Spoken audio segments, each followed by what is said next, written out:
A paz do Senhor, amigos e irmãos em Cristo. Eu sou a professora Elizabeth Rodrigues Soares Silva, sou professora da Escola Bíblica Dominical, sou também professora da área de Humanas, História, Sociologia e Filosofia da Rede Estadual do Ensino de Educação do Estado de Goiás. Faço parte do campus de Campinas e fomos apresentados pelo nosso bispo sendo comentarista nacional da Betel Dominical nesse primeiro trimestre do ano de 2025, com a temática muito importante, o movimento pentecostal, a chama do Espírito Santo que continua a incendiar o mundo. Como participantes desse movimento, a gente tem que estar ciente que o Senhor nos chamou para essa defesa, o Senhor nos chamou para este momento.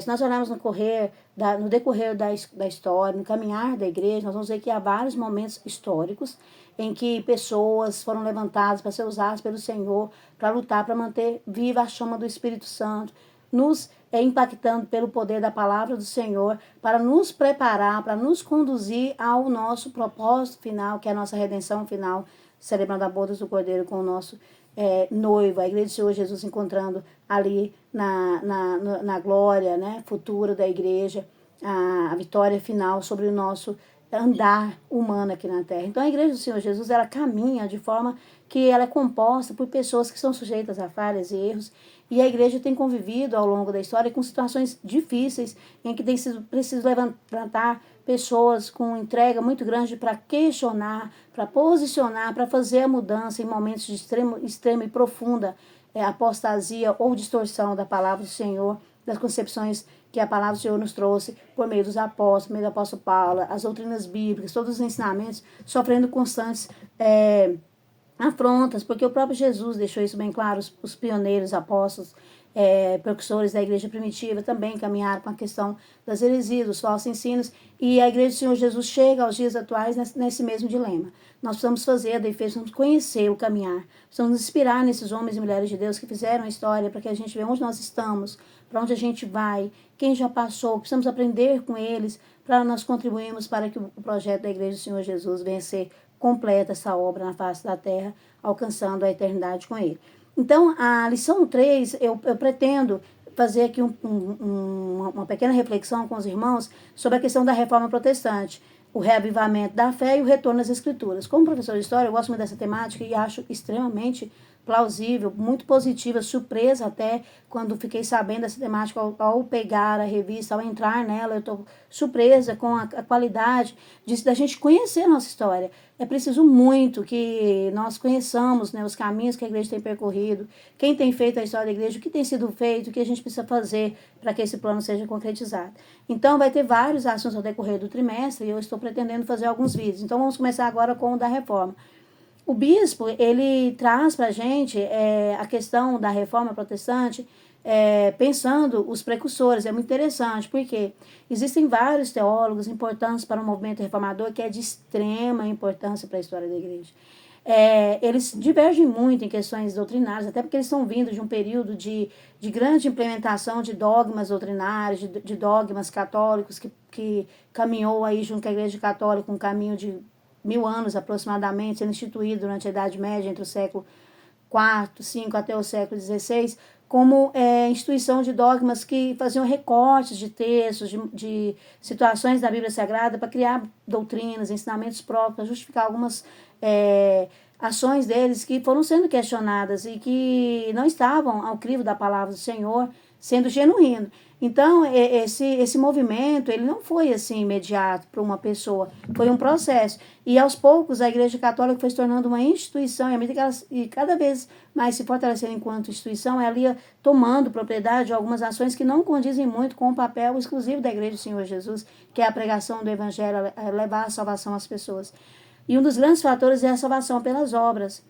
Então as pessoas têm que comprar a sua salvação, pagar para libertar almas cativas no purgatório, a questão do celibato, para que os padres, os líderes da igreja não tivessem herança dentro da propriedade da igreja. Todos esses critérios teológicos, dogmáticos que a igreja foi instituindo, foram levantando pessoas para questionar. Então há um caminho, a gente vai falar um pouquinho sobre eles. Agora, o que é unânime entre eles, entre os principais precursores da reforma? A única coisa que é unânime entre eles é que a palavra tem que ser a centralidade do Evangelho. Mas é claro que a gente sabe que é a palavra do Senhor que nos conduz ao propósito que Ele quer, por meio da palavra dele inspirada pelo Espírito Santo, que é a pessoa divina que está entre nós, enviado para ser o nosso consolador e caminhar conosco. Agora, naquela época, não. A questão da palavra ser ligada à autoridade eclesiástica, que é isso?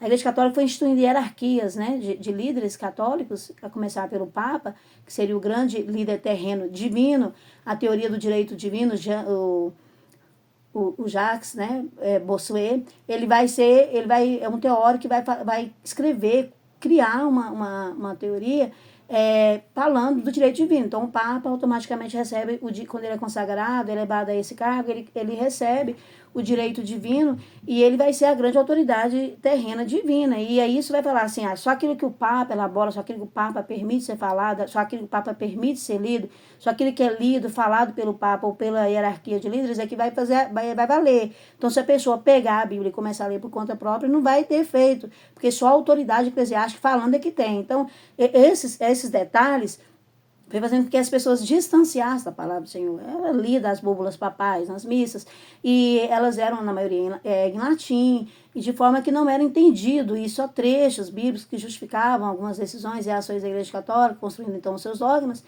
e que houve uma grande separação, uma grande distanciação do cristão, das pessoas que seguiam a fé cristã, professavam a fé cristã, do entendimento da palavra.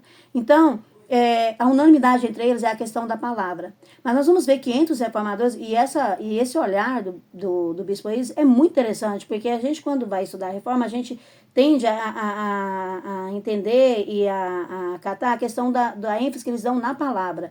Mas é a palavra inspirada pelo Espírito Santo. E nós vamos ver os reformadores, o último tópico, o bispo faz questão de reforçar que João Calvino, que Lutero fez a defesa. João Calvino é considerado o teólogo do Espírito Santo. Lutero vai falar, é guiado pelo Espírito Santo, que a palavra tem sido o efeito que ela está tendo. Então, nós vamos ver a importância do Espírito Santo, a ênfase dada pelos nossos reformadores, o próprio Zwingli, né, Eurico Zwingli, lá da Suíça, vai falar a questão do Espírito Santo, da fé. Então, nós vamos ver que há sim, e a gente fica bem impactados, porque o movimento reformador ele vai encontrar grande dificuldade, porque existia toda uma ação imperial, né, nos estados nacionais que surgiram com o fim do Império Romano, onde vários países, né, surgiram, vários estados com instituições monárquicas diferentes, mas uma só igreja, um só movimento religioso, que é a Igreja Católica, que foi praticamente uma das poucas coisas que sobreviveu do Império Romano. Então, assim, era muito forte essa imperialização, né, a união da igreja, da autoridade papal com o rei. Então, assim, a teoria do direito divino dava ao Papa o poder ser o grande representante de Deus na Terra, e automaticamente, quando um rei era elegido, né, era levantado a cadeira real, ao cargo real, ele também era abençoado o Papa e automaticamente recebia também essa autoridade. Então, isso girou em torno de pessoas e foi tirando muito da questão daquele envolvimento das pessoas em buscar a palavra do Senhor e aprender. Era só aquilo que era ensinado pela delimitação e pela permissão deles. Então é interessante nós entendermos que o movimento reformador ele vai encontrar uma grande dificuldade, porque havia uma parceria, né, da Igreja Católica com todas aquelas monarquias, aqueles estados nacionais, países que vinham de 1000 anos praticamente de instituição, e que estava caminhando com essa diretriz da Igreja Católica. Ao mesmo tempo que essas monarquias nacionais, que esses estados nacionais se fortaleciam, como na Europa toda, como a Alemanha, a Inglaterra, todos os outros países, a França, também fortalecia a instituição católica e sendo a máxima representação do cristianismo. Então, nós vamos ver que João Calvino, Lutero e Zwingli são os grandes precursores da Reforma. Eles são pessoas que nascem do seio da igreja, todos eles foram monges.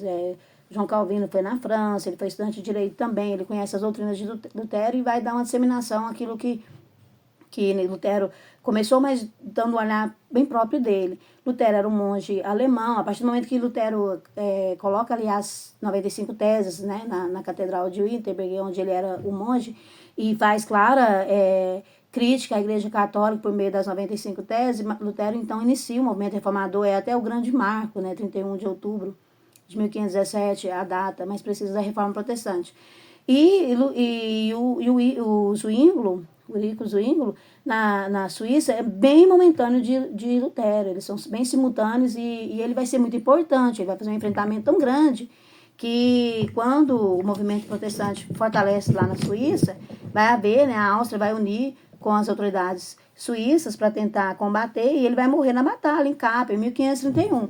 Só que quando ele morre batalhando, o movimento está muito forte, e depois João Calvino vai vir na esteira dele. João Calvino vai sofrer uma perseguição na França, por estar defendendo os ideais da reforma, e ele vai fugir para a Suíça, e lá ele vai começar a implantar, e vai também sofrer perseguição, voltar para a França, depois ele volta para a Suíça, e lá está muito forte, e aí João Calvino vai ser o governante, não só um grande líder protestante, reformador, a Suíça totalmente protestante, mas ele vai ser um governante. E o Calvino, a gente vê assim, o aspecto do Calvino, a questão dele ser o grande teólogo da reforma, o grande teólogo da igreja protestante. O Calvino ele vai ter tempo e condições de criar um código doutrinário, são conhecidas as institutas da religião cristã, né, as institutas de Calvino. Então, nessas institutos ele vai criar as bases teológicas que nós temos até os dias de hoje, sobre soteriologia, sobre todos os ensinamentos da salvação, das doutrinas básicas da teologia vão ser herdadas, né, vão ser trazidas, né, e organizadas no decorrer dos anos a partir desse trabalho teológico. Ele vai ser um organizador, porque nós tínhamos uma teologia lá na igreja primitiva, começou a teologia dos pais da igreja, como Jerônimo, com Eusébio, com tantos outros pioneiros, e Agostinho vai ser o grande percussor, organizador da teologia, né, da igreja, lá no início, da patrística, né, a conhecida filosofia patrística. Só que Agostinho ele vai tentar fazer esse processo reformador também, lá no início, nos primeiros séculos da igreja, combatendo a questão da distorção da palavra, da idolatria, a questão da palavra não está sendo chegando às pessoas, e ele vai criar a obra Cidade de Deus, que são 18 livros, explicando, ensinando as pessoas, e aí ele vai tentar começar esse trabalho reformador. Ele é uma pessoa muito importante, só que ele não prossegue, ele não prossegue fazendo um enfrentamento maior e continua sobre a bênção papal. E aí só depois, né, entre os séculos 4 e 5, depois de Agostinho, nós vamos ver surgir então os reformadores. O próprio Lutero é um monge agostiniano, indo nessas raízes, nessa busca de explicação de Agostinho, que Lutero vai tendo a inspiração e vai tendo a inspiração do Espírito Santo, ser tocado pela palavra do Senhor, para ele se converter sozinho, né? Ele nele com Deus, se convertendo a uma verdadeira fé cristã e trazendo todo o processo reformador para nós no seio, estando dentro da Igreja Católica. Então é muito importante o que eles fazem. É muito importante essa organização teológica, é muito importante essa questão deles frisarem, o Martinho Lutero, ele fala do somente, as 5 solas, né? Somente a graça, a fé, a escritura, Jesus Cristo, somente a honra e glória a Deus. Aí vem o Calvino falando da questão da predestinação, da eleição, e Calvino vai falando coisas bem profundas, só que o Calvino ele é um líder muito rigoroso. Quando ele se torna, né, o governante da Suíça, ele proíbe as pessoas ir ao teatro no domingo, jogo de cartas. Ele traz uma teologia bem rigorosa, bem criteriosa na questão da santificação, da observância da palavra. O Zwingli, ele já tinha uma outra visão. O Zwingli, o Zwingli vai se tornar um grande opositor ao Martinho Lutero. De acordo com os conhecimentos que nós temos, um grande problema do Martinho Lutero, uma grande tristeza, um grande desgosto do Martinho Lutero ao final da sua vida, é combater com o Zwingli a questão doutrinária, porque entra a questão da substanciação, consubstanciação. Zwingli achava que era só um símbolo, a ceia, a hóstia, que não deveria ter tanta importância, o batismo também. Aí já o Martinho Lutero acha que não, que é o corpo de Cristo representado ali, tem que ser levado muito a sério. O Zwingli também vai falar a questão da igreja, da fé cristã ser educada, então uma educação tem que ser nas escolas, na igreja ensinada, como desde criança, porque as crianças que seguiram precisam converter, porque elas automaticamente são pessoas boas, corretas e vão ser salvas. Então essas coisas destoam um pouco da maneira como Martinho Lutero interpreta que a salvação, ele fala a pergunta: como eu vou ser salvo? Que jeito? E já o Zwingli, como o meu povo vai ser? Então, é uma diferença, assim, parece pequena entre essas duas questões, mas a questão teológica é muito grande. Então, para Martinho Lutero, tem que haver a conversão, o quebrantamento, o arrependimento, a justificação pela fé. Já Zwingli já acha que nessa questão das obras, as pessoas vindo desde pequenininhas sendo adestradas, formadas para ser um povo salvo. Mas o Zwingli tem uma grande contribuição. Ele vê a questão da fé, do Espírito Santo, ele faz algumas defesas. Eles ficam muito confusos se eles entram totalmente contra a igreja ou não. Por exemplo, ele continua apoiando a doutrina do purgatório. da época de orar, né, para os santos. Então, há divergências, mas no geral, todos eles têm um papel muito importante de lutar, de trazer a palavra para a centralidade e de trazer a questão da singeleza. Até o próprio Zwingli fala que as igrejas têm que ser só as paredes, mais nada, não tem que ter santo, não tem que ter nada, tem que ser só a estudar a palavra. A centralidade da palavra é tudo. Tanto que o Calvino, que foi o maior teólogo que conseguiu organizar mais e ter uma influência maior, ele vai ser o precursor das igrejas calvinistas, conhecidas igrejas calvinistas, e todas elas vão partir da questão da centralidade da palavra, da importância da palavra. E João Calvino, ele vai ser considerado não só o grande teólogo da igreja protestante, mas o teólogo do Espírito Santo. Isso é muito importante a gente frisar aqui.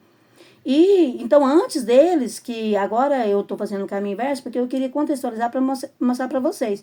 Antes dele, já no tópico inicial, no tópico 1, o bispo vai trazer para a gente a questão do John Wycliffe, do John Huss e do Savonarola. Antes deles conseguirem achar esse terreno, espaço nesse terreno, para conduzir o movimento reformador, nós vamos ver que esses 3 precursores foram muito importantes. John Wycliffe, lá na Inglaterra, ainda no século XIV, nós vamos ver que o John Wycliffe, em 1394, ele vai morrer, mas entre 1330 e 1394, ele vai ser um grande precursor.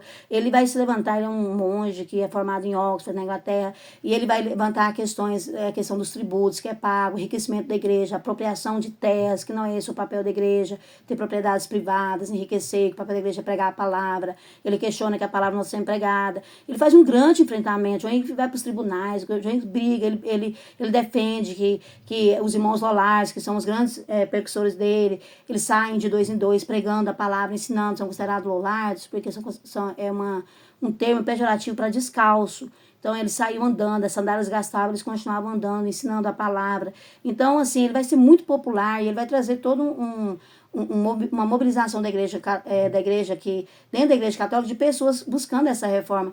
Só que ele vai ser calado, e aí ele vai ser condenado a ficar numa casinha até ele morrer, renunciar tudo que ele estava fazendo. Ele estava traduzindo a Bíblia para o inglês, quase toda já, passando já para o Novo Testamento, e ele vai ter que renunciar a tudo isso. E quando ele morre, em 1394, em 1414, 20 anos depois, chega à conclusão de que demorou, né, esse julgamento pelo Tribunal da Inquisição, chega à conclusão de que ele é um herege. Eles vão lá, depois de 20 anos que ele morreu, pega os ossos dele, queima na fogueira para jogar no rio para considerar ele um herege, mas ele não vai ser, a voz dele vai ecoar.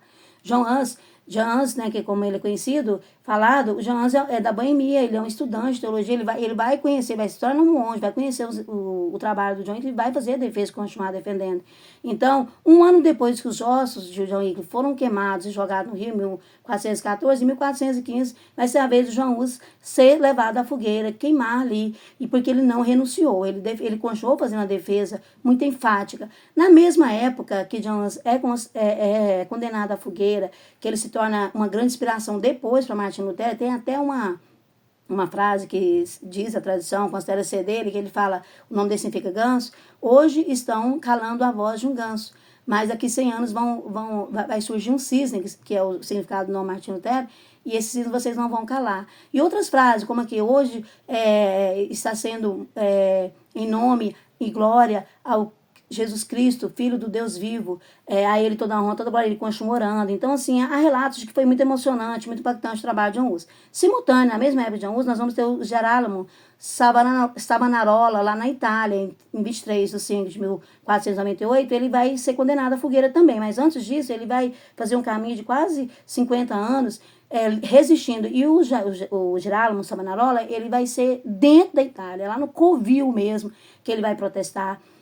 Os mercadores, os grandes comerciantes italianos estavam vindo de um grande enriquecimento do mercantilismo, dos comerciantes marítimos na primeira fase do capitalismo. Eles vão ter muito dinheiro, eles vão pagar artistas que vão estar emergindo nesse contexto para desenhar pinturas, fazer esculturas que de certa forma eram obscenas, né? O Davi nu, que é uma estátua grande dele, figuras, e a Igreja Católica faz vista grossa e ela contrata esses mesmos artistas que os comerciantes ricos italianos pagam para fazer as pinturas na Capela Sistina, na Basílica de São Pedro. E aí o Gerolamo Savonarola, ele vai questionar mesmo, mas a Igreja Católica tá e ele questiona outras coisas também, indulgência, ela tá ficando materialista, capitalista, tá coisa errada. Irmão, ele chega, irmãos, a pegar essas obras de arte caríssimas que os grandes pintores, os grandes artistas do renascentismo, né, que é Leonardo da Vinci, Michelangelo, Rafael, Donatello, Leonardo, eles vão pegar essas obras caríssimas que eles estavam pintando, e os comerciantes estavam comercializando, porque o comerciante, o que eles faziam? Eles pediam eles para pintar e depois vendia caríssimo, estava virando moda o renascentismo. E por meio do renascentismo foi um dos movimentos reformadores também, junto com a reforma protestante e iluminista, para sair daquele período de grande retrocesso da Idade Média. Mas o que o Girolamo faz? Ele queima, ele pega ele vai com os manifestantes, vai com seus seguidores, ele é um monge que vai questionar e ele vai pegar e vai queimar, isso vai causar uma grande revolta e ele vai ser condenado à fogueira.